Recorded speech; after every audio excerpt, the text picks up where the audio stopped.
This is the Pacific Ocean, a few hundred miles northeast of Australia. Members of the Bougainville Revolutionary Army cram their boats with much-needed supplies of medicine and fuel and prepare to set off from the Solomon Islands for home. But first of all, there is a prayer for safe passage.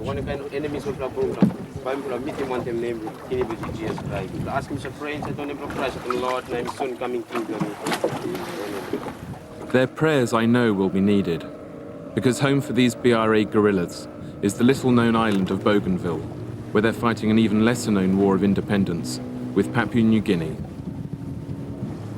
For 7 years, Papua New Guinea has blockaded the island. Its gunboats and helicopters patrol these waters with shoot-to-kill orders, which means we have a 3-hour gauntlet to run. I'm here because this is a war for which Britain is also responsible.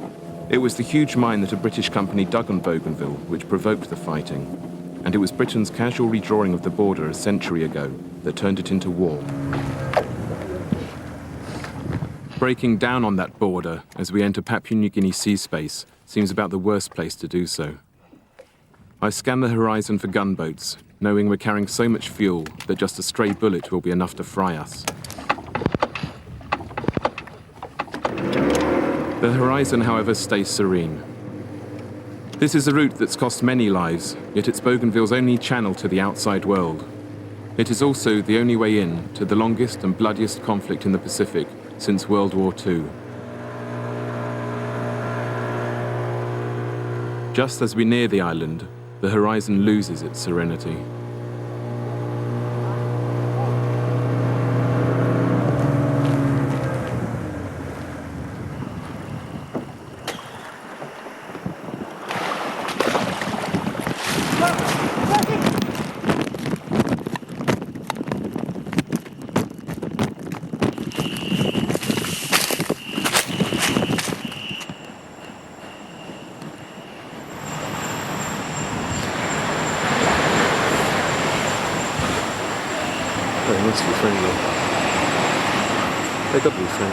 We breathe with relief when it turns out to be another BRA boat. But at least I've had a tiny taste of what the Bougainvillians go through every day. This is the story of an unsung people who took on Papua New Guinea, Australia, and the biggest mining company in the world, who started by fighting helicopter gunships with bows and arrows, and have lost 1/10 of their population, and yet who managed to create what may be the world's first true eco-revolution.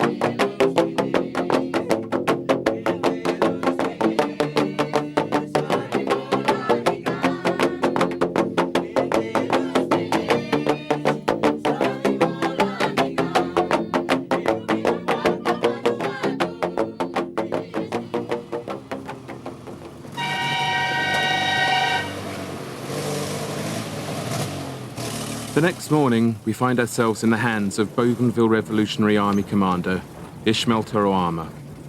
Our main goal is to get to President Francis Ona, the elusive man who started the revolution. But for the moment, Ismail's capable hands will certainly do. I'm amazed to find him driving everywhere, as the fuel the BRA get into their boats can't go far. But that's a trick I won't find out till later. Ismail was a mechanic before the war. Now people call him the Bougainville Ninja.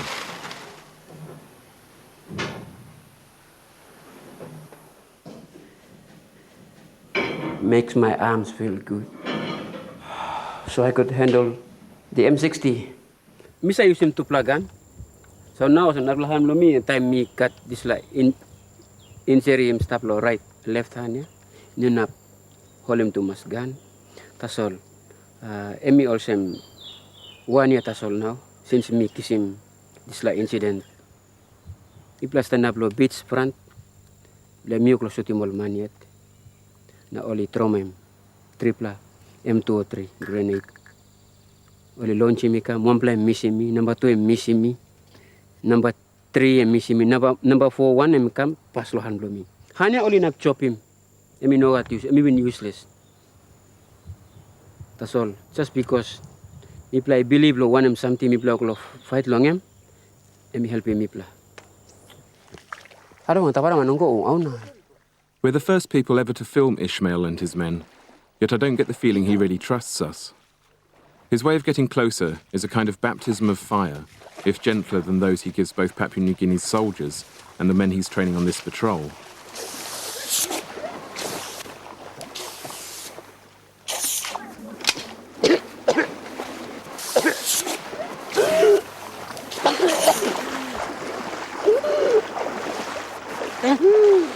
What my sound man and I think might be a smoke bomb turns out to be tear gas. It's Ishmael's way of saying welcome, a short, sharp dose of Bougainvillean reality. After a good cough, cry and laugh together, he loosens up and radios for us to meet Francis Ona.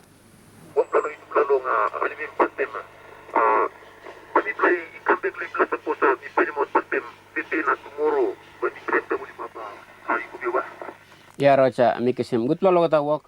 So, Francis initiative in starting the war, and I just got up behind it. Every part of the island has got minerals in it, and Francis saw that these things would bring change, and change about to spoil the environment and the future generation.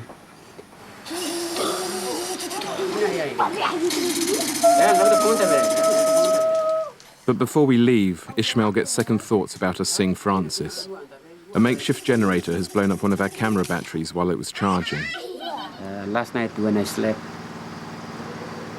God told me that tomorrow there will be something happen. And all of a sudden the battery blew up. I made up my mind to tell you that you will not go to Francis Ona. Otherwise you face some problems there because your battery blew up. It's another glimpse of the strange grip that God and superstition hold over Bougainville. Since the boat trip in, I'm no longer inclined to laugh at superstition, but I explain that if TV crews read all the things that go wrong as bad omens, then the medium would cease to exist. Reluctantly, Ishmael concedes to our heathen ignorance. He gives us the 2 days of torturous uphill clambering that will take us to Francis Ona and the heart of the war. When I'm not gasping for air, I get an idea of why the Bougainvillians have such fierce reverence for the place they call Mekamui, or Sacred Island, and why they could no longer sit by and watch its minerals being plundered. We have seen our valleys, we have seen our forest, we have seen our rivers, beautiful trees, beautiful forest, literally thrown into dust, and we will not allow that to happen. En route to Francis, we come across his vice president, Joseph Kabui, who puts the history of the place into perspective for us. Ever since the French explorer Louis de Bougainville put his name on the map in 1768, the island has gone through an endless game of colonial pass-the-parcel. Geographically, ethnically and culturally, it was always part of the Solomon Islands, but 100 years ago, the imperial powers decided to change all that. The situation that we are in is not only unique for Bougainville. I mean, there are many African countries that the superpowers, merely just carve them out.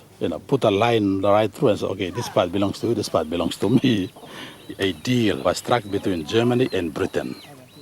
Germany saying, okay, I'll give Western Samoa to you, Britain, and Britain said, okay, I'll give Bougainville to you. Germany didn't keep Bougainville long, though, as Australia grabbed it during the First World War. During the Second, Japan snatched the island for a few years before Australia grabbed it back. And in the meantime, it had ended up as part of Papua New Guinea, which got independence in 1975. Bougainville declared independence 2 weeks earlier, not that anyone listened, and it took another 13 years for war to break out.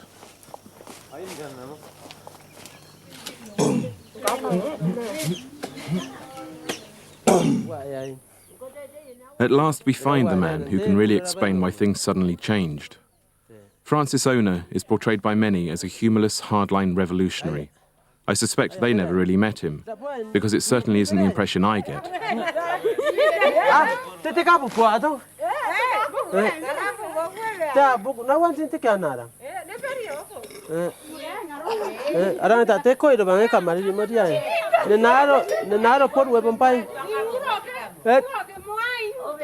So this is Papua New Guinea's public enemy number one.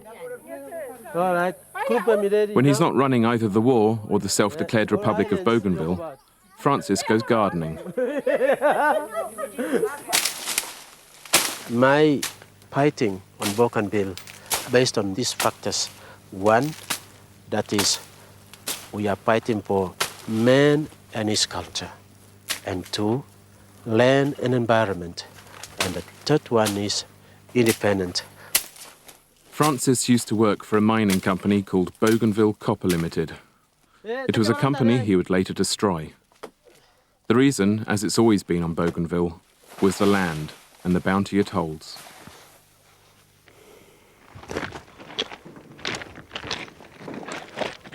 This is a Panguna mine. It's development that has been taken, place starting back in 1960s. My people here were very ignorant, and they didn't know that in the future there would be a very big mine here, which is very destructive. Before reaching the final layers of overburden, they cleared 550 acres of jungle and sluiced away the unconsolidated volcanic rock and ash. Bougainville Copper Limited, or BCL, is mainly owned by an Australian subsidiary of the world's mining giant, Britain's Rio Tinto Zinc. In 1967, the company was given the go-ahead to excavate what was then the world's biggest open-cast copper mine, 500 metres deep and covering about 7 square kilometres, or the size of London's West End, where Rio Tinto's headquarters are based. It turned out to be a disastrous mistake, especially as they dug the hole right beneath Francis's village. In Bougainville, you don't come between the people and their land. We Bougainvillians, we rely on our land. Land is our lifeline, land is our mother, and it's our protection. This place was a very big jungle with, which is a hunting ground for the people of this area. We had big trees, Also, there was a very big hill here. Right in the middle here, there was a very big hill, much higher than the top of those mountains up there. And now it's all disappeared. So now this land, which belongs to people, my people, is now become a barren land. And I don't know how we're going to use this land back again.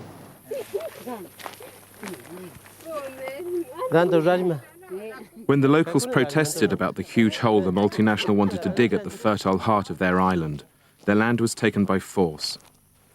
Of the $3 billion the mine made in profit, only 1,000th was given back to the people who owned the land.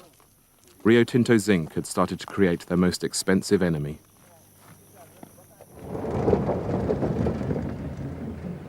In the meantime, the inhabitants were shunted off into makeshift resettlements on desolate ground.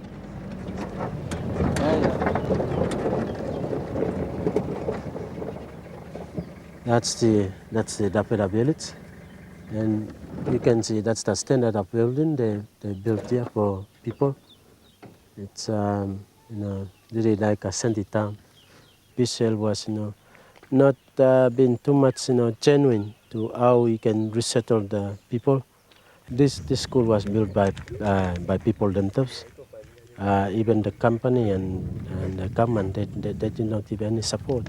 Just imagine, right in the middle of the giant copper mine, multi-million, worth, and here we are, people building their own schools, out of their own pockets. But the thing that really stuck in the craw of the Bougainvillians was the pollution spilling over their land. Waste from the mine to the tune of about 1 billion tons ended up flowing down the Jaba River, contaminating it with copper, mercury, lead and arsenic. It killed off the wildlife and turned whole forests into moonscape. The land still bears the garish scars. This is where all the pollution have been drained from the Panguna mine. You cannot drink water now down there. There are no fish, virtually nothing. And this will be maybe for next 200 years. This whole river system has been destroyed, and even you can't swim into this river. Things hit boiling point in late 1988 when the Young Landowners Association, led by Francis, demanded both the closure of the mine and $10 billion in damages.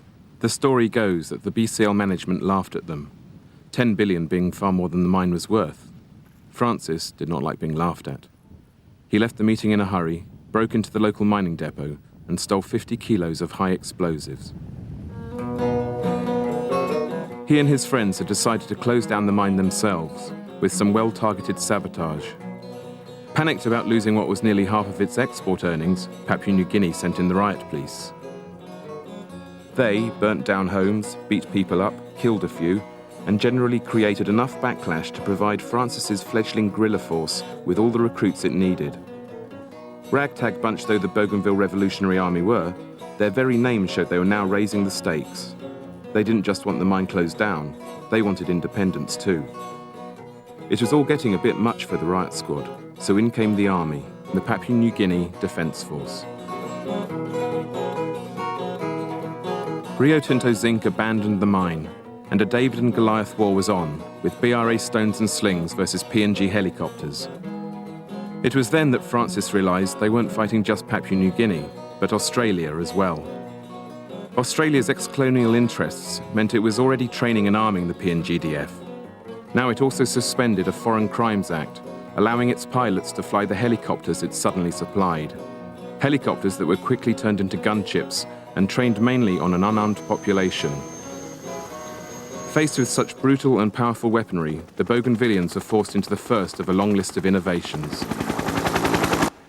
This is the first homemade equipment that we made to start the fight, start the war. We got a sling here, and you get this sling hooked on here, put a harrow in there that goes in through that pipe, you know. And when you prick at this up, it goes up and harrow applies.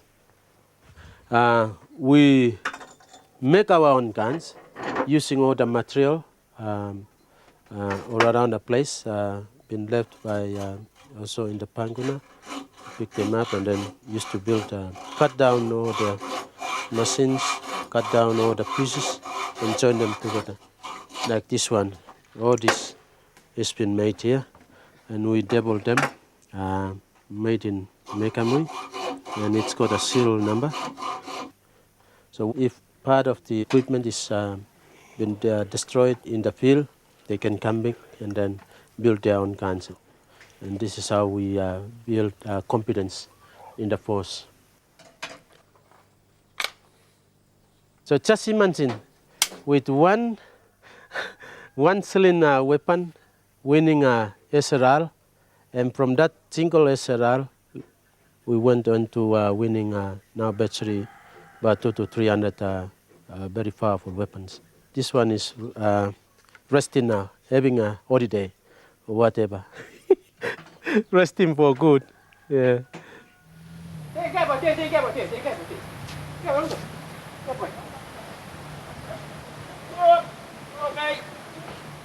I saw that PNGDF, they came just to kill the villages and the civilians. I went out to Panguna and I saw Francis, asked him where are the weapons, and he told me there is no weapon. We will only start with bows and arrows and stones and sticks. I did the training myself, the tactics, the tricks, they're mine, and we made and put everything into action, and we captured 2 high-powered rifles. The boys saw how I fought, and they thought that I was a good leader, so they started following me. So that's how I ended up in holding the position of the BRA.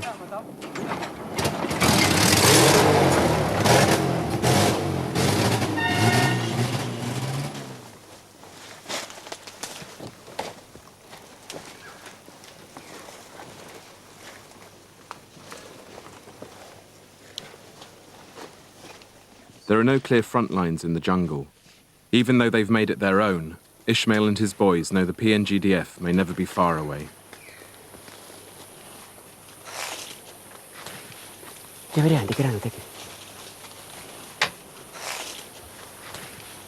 Ini tu ko ari ko kere mo ka tabu di na ni ga tong tang ran sepansi. Orang orang pe nang on tang tu no orang. Te ba ke ari.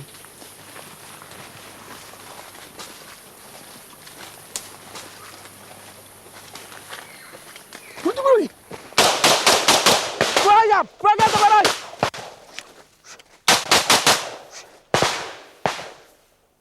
Tu bui nanti nak tu bui nang.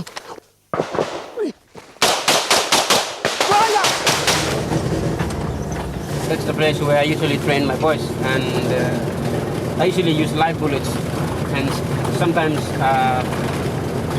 wounded some of the boys, soldiers, so that's how they got the experience. How many have you wounded? 12 of them. Yeah.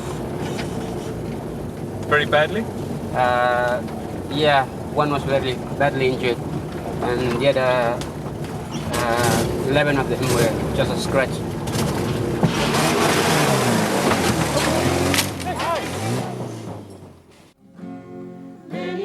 Around 15,000 Bougainvilleans have been killed during the war, out of a population only 10 times that. Yet most haven't been slaughtered by Papua New Guinea Defence Force munitions, like these ones mortared during a church service. The majority have died from the lack of essential supplies created by Papua New Guinea and Australia's most insidious weapon, the 7-year siege of the island.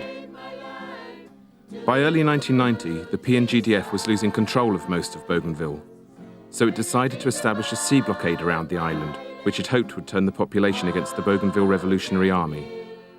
As a quick glance at history could have predicted, quite the opposite happened. With bodies piling up from the lack of food, shelter and medicine, the BRA and the people rose against the challenge of the blockade together.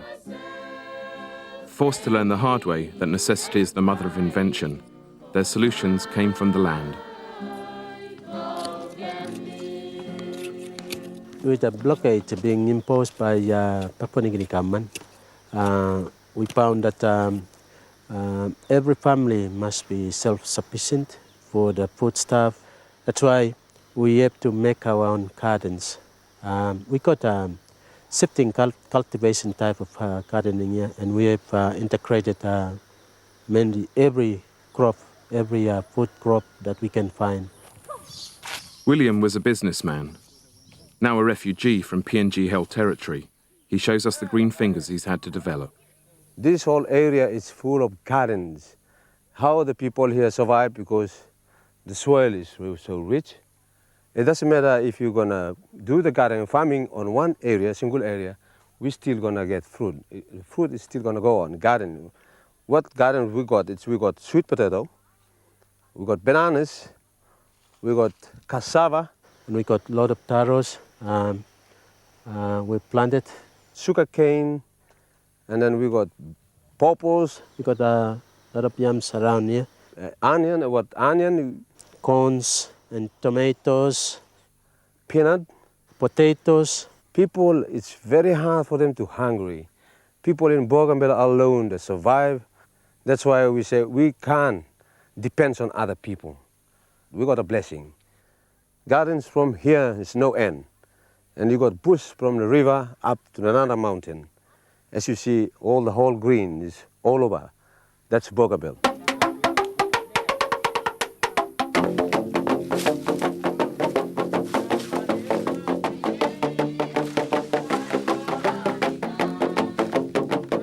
Yet no plant on Bougainville comes close to the importance of the coconut. We know we've been fed and sheltered by it, but then Ishmael shows us what a perfectly packaged life support system it is, and how his people have learned to make use of every part of it.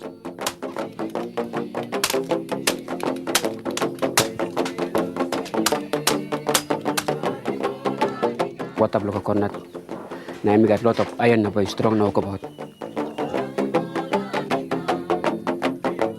Skim longan, squeeze him, put him low fire. The time you hot, you basta squeeze him. Na suppose you got soa, you na put him low soa.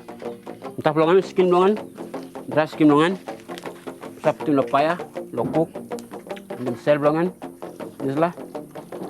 Suppose you got plant the mosquito because inside lo island lo you got mosquito. Because I use isla lo rousing mosquito. Milk belongan lo hap. Cook yo lo milk him. Coconut milk by like cook him kumu. Coconut oil lo lamb. Nah, this like me new plug in something where me play in line inside the crisis. Then plus I use him coconut leaf lo basket. Me plus I use him long basket. Me play got soap made of coconut oil and first grade oil. He got triple grade A, B, na C. Na low grade me plus I walk him na plus I clean him all gun.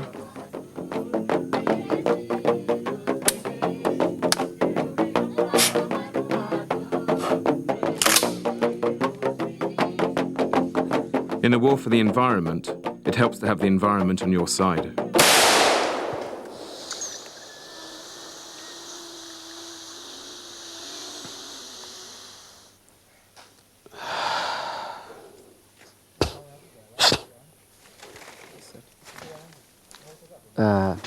That's for if you had a nose block, then we usually use it for clearing the nose so that you can smell anything on the road. Just like enemies come, you can just smell them. When we found that we didn't have very effective equipment, we developed our own booby traps. And that is made from herbs where we laid on the track where the enemy is moving. And then when they go by it, they started to develop a sickness. In one of the booby traps, your testicles, just swollen up, and your penis, just enlarged.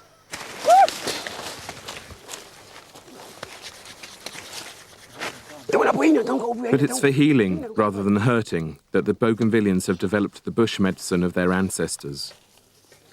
With the PNGDF driving much of the population into the jungle, thousands were dying in unsanitized childbirth and from preventable diseases like malaria, pneumonia and dysentery.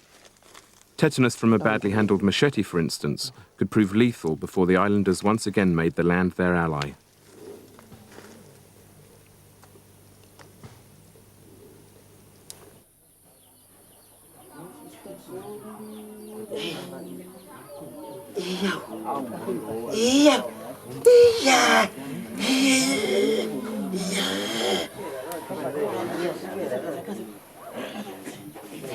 That's a piece of asbestos.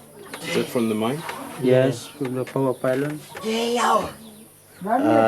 got all these herbs put into the all of 5 of the popo, and then with steam blown into that area where it will going to dry up very soon. Francis is always on call as local GP, and his presidential HQ doubles as a surgery. We got herbs here, certain medicine, which locates the areas being damaged, and blood is not flowing well. If there is no sickness, it will just, slice through like this. But when it finds areas where it's not functioning well, it will stick, It sticks like a glue, The claims of Francis and his fellow healers amaze me. Being able to cure malaria, leprosy, appendicitis and cancer without operating, developing a herbal contraceptive which doesn't harm women. Having seen what else these people can do, I can no longer just dismiss it, especially as so many patients back it up. And at least Francis isn't so sure about all the cures. We have given a treatment to some person because he had AIDS disease and sent him home.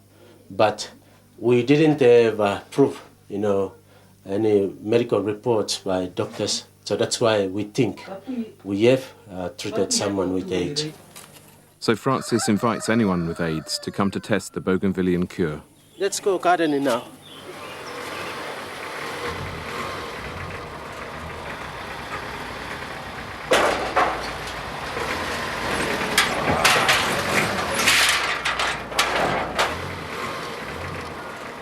Besides what they get from the land, the islanders have found uses for absolutely anything that Bougainville Copper Limited and its employees left behind. Though in a place where the infrastructure's gone to pot, things constantly require improvised repairs.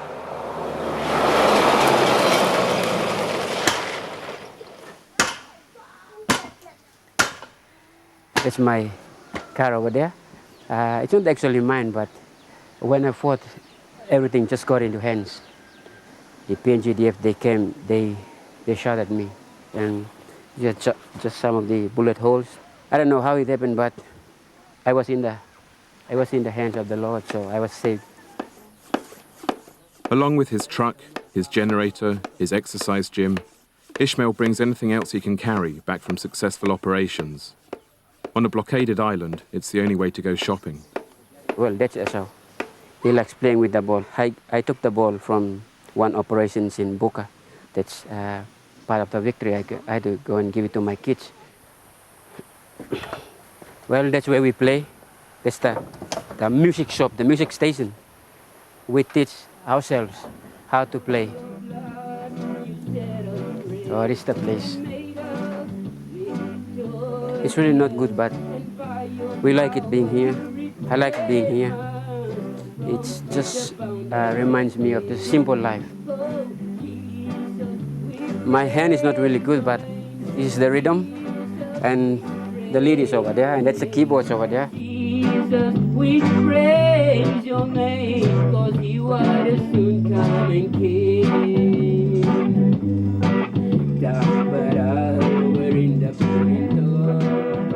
The scavenger's mecca on Bougainville is the Panguna mine itself and the town built to house its workers. After devastating it to make sure the miners never returned, Francis and his fellow villagers ended up having to go back to salvage anything not rooted in concrete. Because along with getting the Bougainvillians to start from scratch with food and medicine, the PNGDF also burnt down many of their houses and gave them that problem to solve. We have to make our own logs. So what we do is we go down to Panguna and get all the logs and strip them out and make our own keys. Using all the rubbish from the Panguna mine, we can build good houses. As you can see, bits and pieces of lighting up houses, switch boxes. I know these people can make something out of nothing, but I still can't work out how they can light whole villages. William laughs and takes us to his local workshop. As you see, all the parts and all the machines, like a water pump, it's a barbed wire. We got something to do with it, because some people, they might throw it away. We don't. We collect parts. We can make things out of it. The islanders have dragged the mine's debris, sometimes for weeks across the mountains, to create this sort of setup. And it's in places like this that they've cobbled together their own ecological power supply, hydroelectricity. Okay, these are the intakes pipes for the hydro, and from there it goes right down to the generator itself.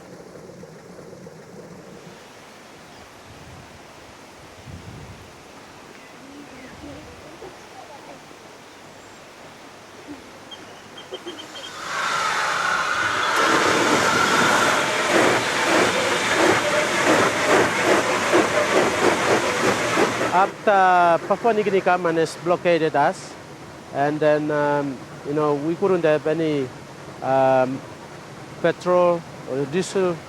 We have to develop something to get power supply, and we got this mini hydro using all the rubbish or the pipes and spare parts from old cars.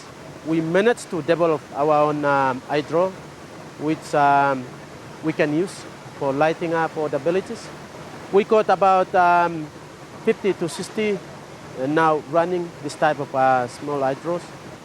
Down there where the PNCDF establishment, there is virtually not much lighting up, no electricity.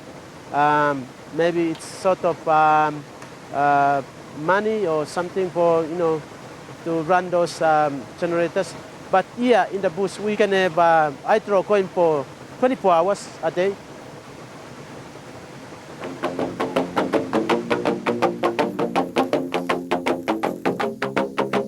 I think with the blockade still on, that would be very nice. Because then we'll be learning more and more and advance into near future so that new things will come, new ideas grow.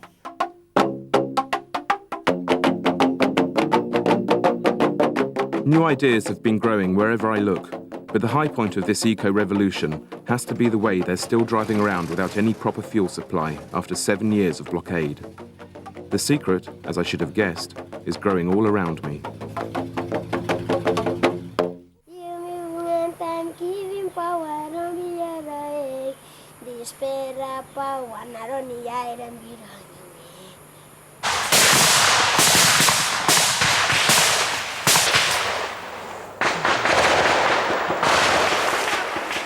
Francis once stated that the war against Papua New Guinea could be won in a week. The war against Australia, that'd take a little bit longer. And by 1996, the Bougainville Revolutionary Army was winning. PNG's last big offensive turned into its biggest rout. And when we get to the island, the BRA hold about 80% of the territory.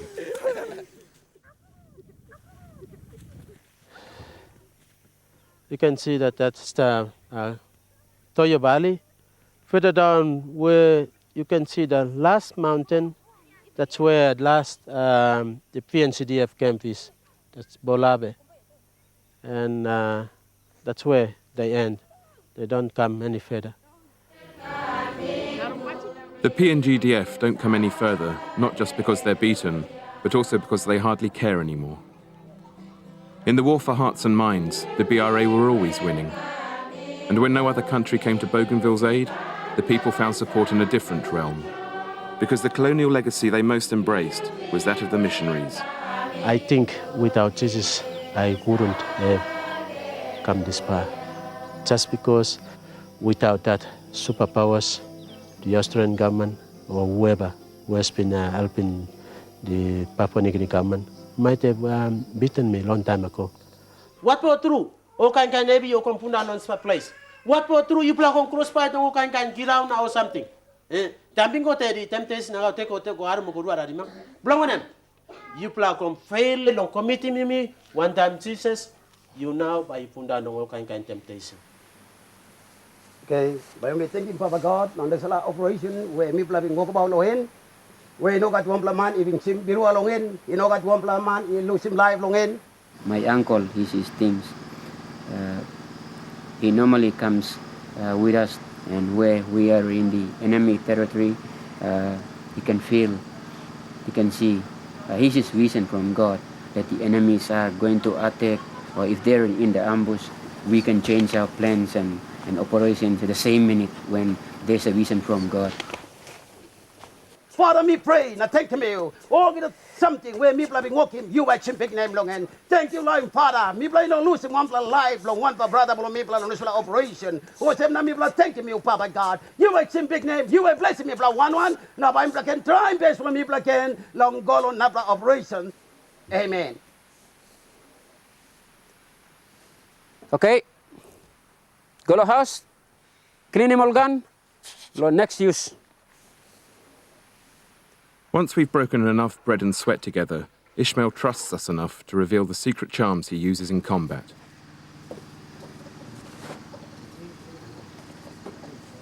We use it for poisoning the gun. And we usually put it on the tip of the gun so that when you shoot an enemy, automatically when the bullet go inside, there are snakes, small snakes that usually come out of a man's body. So it's just like we are poisoning them. But God's power is unlimited. It's just like when you charge a battery into a put into a charging device, then it charges more power. Then that is what I've learned, and I give up hope in using this. Now that Ishmael sees our camera batteries in a more positive way, he lets us in further. I'm not proud to be a fighter. I'm proud because my name's written in the book of life. Yeah, and I'm saved, and that is what I'm proud of. It's just like a miracle that God helped me while I was injured here. When I laid down, the Lord spoke to me and said, "You only half an inch away from death." So I said, "Yes, I'll choose you, and I'm going to follow you." That's why I really want to be some kind of a man who's preaching the gospel. It's just a miracle that God has saved Bougainville.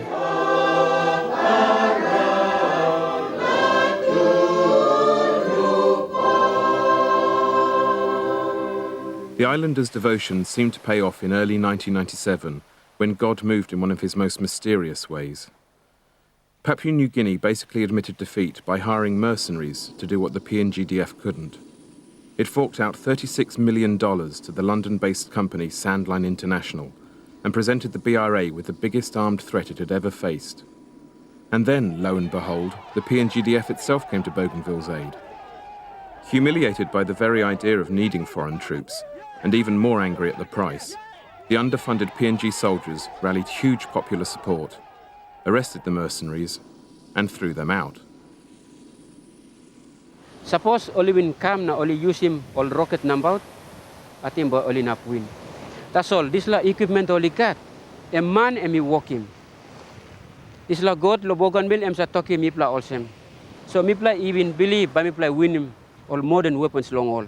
Because all the time, by no got way or some. Suppose you go, you pass the brick wall by stop, and me must cut way out. Finding a way out is something the Bougainvillians tend to do with startling regularity. And none amazes me more than the way they fuel the transport so crucial to fighting a war. With hundreds of abandoned mine vehicles littering the island, how were the BRA going to run them without diesel?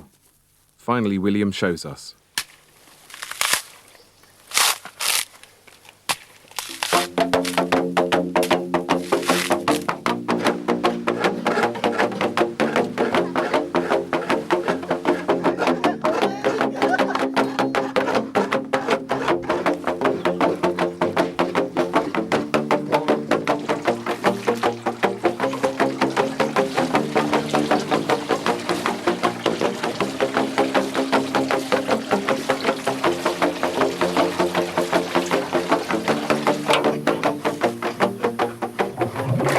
This is the complete thing of scraping the coconut, from scraping to squeeze to ferment, and then the last thing to cook the oil, the 1 liter oil, maybe about 15 dry coconut for a liter. That's the first grade this way. It's beautiful.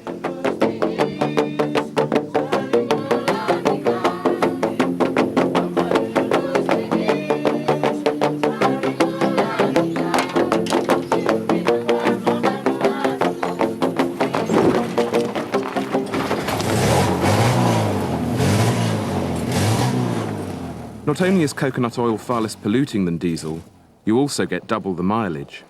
Ishmael laughs that after the war, they're really going to scare Esso and Shell. Coconut mi play, come up lo nervous states, lo island lo mi pa.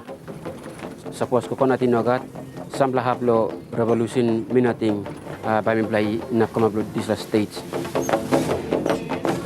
And everyone here is convinced that what they've achieved despite having everything against them proves beyond doubt that they can run their own state, especially with all the ecological innovations they're sworn to developing further when they become independent. With the closure of the mine, we have been blessed. We have been blessed. We've been blessed to see, abundance of food. We've been blessed with, breathing fresh air. If we win this, certainly it's going to become quite an important president. In fact, Bougainville has already become a precedent, inspiring many other Pacific communities having holes dug in their backyards.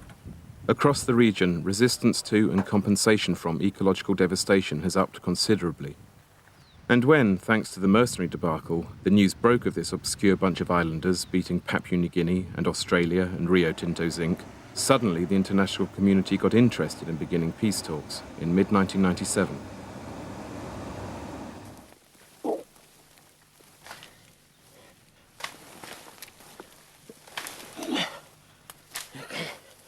What? Francis, who has fears of winning the war but losing the peace, steers clear of the compromises involved in the proposed deal. He is labelled a hardliner for this, but maybe that's because he's not the kind of leader we're used to and knows how easily Bougainville could lose its way in the jungle of international politics. During my high school days, I was appointed to sweep the principal's house. But on one occasion, I found him, was doing my job, was cleaning up the toilet. And I asked him, why could you, the principal, could do such a thing? And what he told me was that the leaders must come down and clean the dirt for his people. And that taught me a very, very big lesson, which I'm looking forward to teach other leaders in all parts of the world, that the leader must clean the boots for his people. The peace process, though, is creating a rift between Francis and one of the prime movers behind it, his Vice President Joseph Kabui. This is it. We will either make it or break it. And because it is now, as I see it, is now a game of survival, of political survival. And there is a clear-cut political tension right now. Change is imminent from the way things are now looking.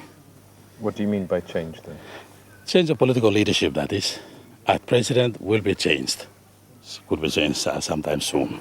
And who would be the new president? Well, it's up to people to decide, and up to BRA to decide. So we will wait and see how things will go about. But it will probably be you, won't it? Well, if it comes to me, I'm ready and willing. Joseph also has Ishmael's support. But despite their different methods, they and Francis definitely have the same end in mind: independence with a capital I. Without independence, we are looking at more bloodshed. We are looking at more destruction of Bougainville through the means of, the Papua New Guinea government and Australian government, because they got a mining interest. They'll bring back all the multinational companies that destruct all the land. And is that freedom? Is that peace? Islam mine em not up because em by giving problem lo all future generation lo mipla lo Bougainville. Na mipla ino like em disla by come up. No go to lime lo mipla lo behind time all by looking na all by talk sem. All forefathers lo mipla all inobin. Make him mipla by mipla sin down also. All in Bakarapi mipla trauma mipla. That's why mipla end up also. Men on this earth, on planet Earth, depend on land, depend on environment. And I wish to ask everyone, every leader of any nation, to take care and take care of the land so that people on this planet Earth can be saved. The future, rather than tales of past woes, is what all the Bougainvillians I've met focus upon. Despite the destruction of their land, 8 years of isolation, untold atrocities, and up to 15,000 deaths, the impression I take home is of a people who don't seem to know the meaning of self-pity, let alone pessimism. Before we leave to run the blockade on our way out, Francis sends us off with one of the songs he writes for his regular communal sing-sings.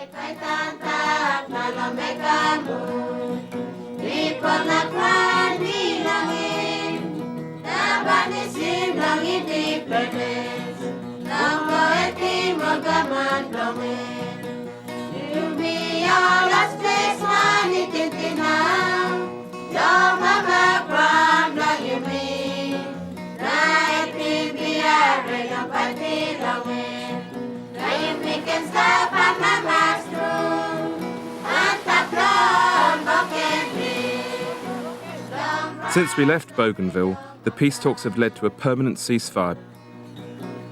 The blockade has been lifted and reconciliation and restoration are taking place. Yet Papua New Guinea is still dodging the central demand of the BRA, a referendum on independence. Things aren't over yet. But whatever happens, when it comes to self-help and ecology, the Bougainvilleans have already given the world many lessons it can learn, if it ever chooses to. So I used to thank Papua New Guinea government for imposing a blockade, because if blockade wasn't imposed on Bougainville, we wouldn't develop this part. Nobody has been trained, but so natural talent that we are developing.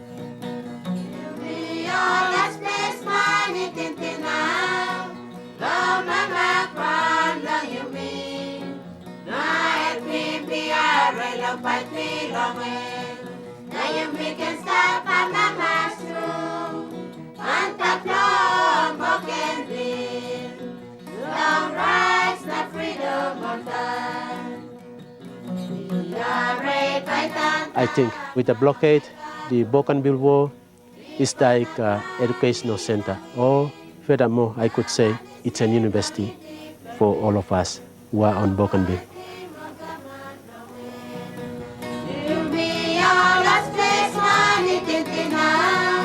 Stop,